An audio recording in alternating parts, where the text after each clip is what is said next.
Unë kanë fillu me një telefon celular Galaxy S4. Pupza, një zog shtektar që përmendet në librin e shenjtë në Kuranin familjar. 205 lloje të shpendëve kam arritur t'i dokumentoj në trojet tona.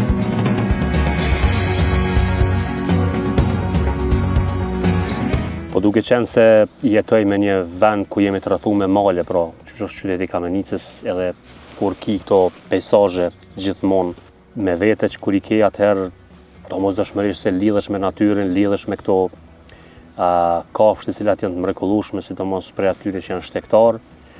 Edhe si fëmijë gjithmonë më ka interesu bota sekrete e shtazëve, realisht. Kam hulumtu shumë nëpër lumen dhe kam pa se si vijnë disa lloje të shpendëve, marrin ushqime që në këtë rast ujort dhe dërgojnë dikun, pastaj më ka interesu shumë se ku pi dërgojnë apo cila është arsyeja e ardhjes tyre në këtë planet, një farë forme pse janë kriju, çka na shërbejnë neve. Kjo më ka interesu shumë. Edhe kam përcjell shumë dokumentare që s'kan qenë tonat për fat keq, të hujat, megjithatë, aty kam gjetë veten e kam pa që unë duhet të jem prej atyre që në të ardhmen duhet të kem një dokumentar që flet për rëndësinë e faunës për ekosistemet tona. Punoj në televizion dhe 15 minuta në javë flas vetëm për rëndësinë e jetës së egër, që t'i pasqyrojmë këto specie sa më shumë, t'rregojmë rëndësinë e tyre, që pse duhet t'i ruajmë. Po ashtu, pjesë e rëndësishme e punës time është edhe ligjëratat nëpër shkolla, përfshi universitetet, përfshi shkollat e mesme, shkollat fillore.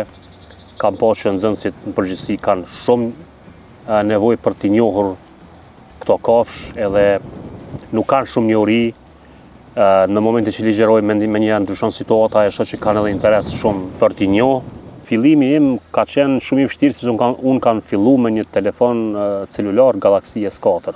Me atë telefon kom bo fotografi fillimisht makro, sepse çdo fotograf fillon me diçka makro, fotografon ndonjë insekt, diçka, ndonjë lule, eventualisht ndonjë portret në dikujt prej shoqënisë, peizazhe kështu me radhë. Po kisha vështirësi shumë për t'i fotografuar zogj, se nuk mundesh me atë telefon me dokumentu shumë. Mundesh me shku me lënë dikun afër foles, me xhiru dikun me sekonda, pastaj me shku me marr mas një kohë aparatin, është shumë e vështirë. Por njeriu duhet mos dorëzohet kurrë, nëse je nis për çat punë, mos atëherë normal ki me pas sfida, kur gjë s'ka lehtë. Gradualisht më kanë ndihmuar shumë shoqënia, njerëz të cilët sidomos diaspora, Zoti nderoft, më kanë dërguar aparata, ndoj lens aty këtu, sepse kam pa dëshirën edhe vullnetin tim për të vazhduar tutje për të promovuar faunën e Kosovës sidomos.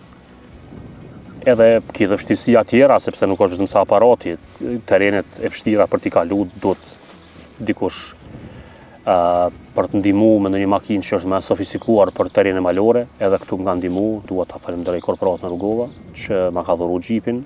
Ki terrene ku dush përveç se që i qetë apo i fort nga ana fizike, po ashtu duhet dhe nga ana psiqike, sepse ka raste nëse ndonjëherë veç ndodh ballafaqohesh me situata të cilat nuk janë të këndshme, si një që kam qenë afër ariut me 2 klësh që mund të jetë dhe agresiv në disa raste, po jo që vlen të teksohet ndonjë rast ekskluziv.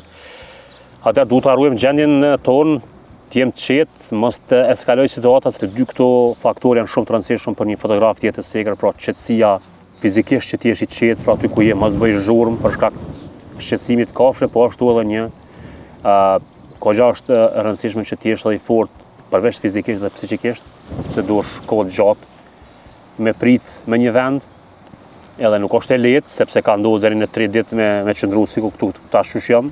Besa është e vështirë, po megjithatë për të mërrit diçka nuk është kur gjë e servuar në pjatë, po duhesh me sakrifiku shumë. Ndoshta mbi 90% prej tyre nuk e kanë ditë njerëz që ekzistojnë në trojet tona, domthonë kam pas shumë problem për t'i binë njerëz që janë mes nesh. Po megjithatë ka shumë, për shembull herën e fundit më kujtohet kur e kam postuar një fotografi të shkabës. Shkaba që kanë menuar që njerëz vetëm se në Afrikë. Domethënë diçka e re.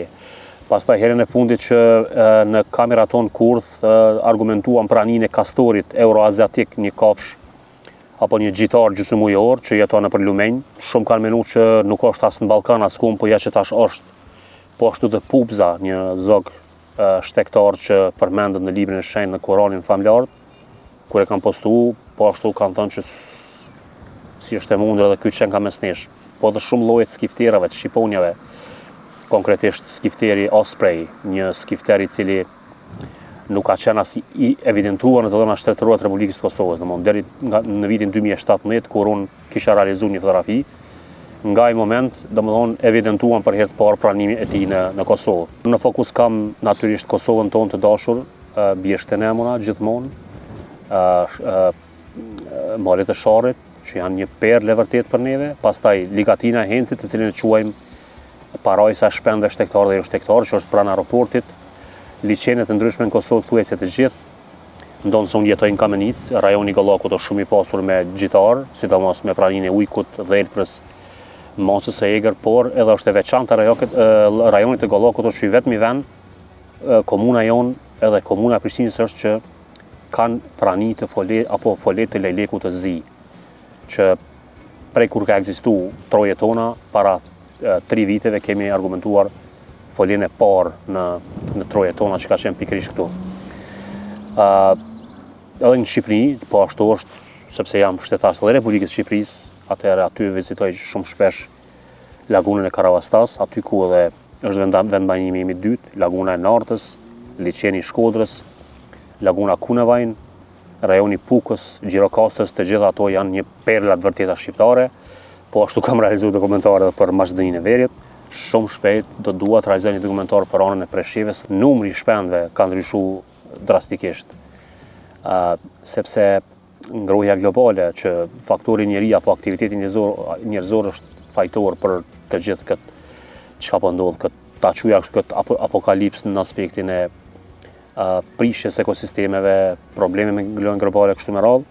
Natyrisht ndikon edhe te numri i shpendëve dhe tek ne, gjithsesi sepse janë mbushur apo së mbushur lumenjt me mbeturina, liçenet pa pastra sa dush, malet hudhen edhe shishet plastikës me vajra motorike nëpër lumenj, ajo vret ujor, kur s'ka ujor mandej shpendët nuk vinë aty për të ushqyer, dhe kjo është zinxhiri mandej që prishet këtë ky ekuilibër jetësor, sepse në këtë planet kalojnë diku mbi 50 miliard shpend shtektar.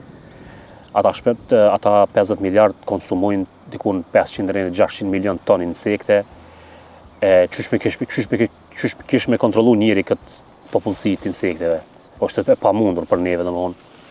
Prandaj këto janë të krijuar për një arsye, edhe detyre jon apo një sfidë shumë e domosdoshme për të ardhmen është ruajtja e këtyre shpendëve, mos i dëmtojmë habitatet e tyre sidomos. Dikun 205 lloje të shpendëve kam arritur ti dokumentoj në trojet tona. Domthonë 205, edhe janë edhe pak dikun për të arritat si temat limitin ku nuk prit kush diçka tjetër, sepse afërsisht dikun mbi 250 nuk mund të shkojnë kurrë.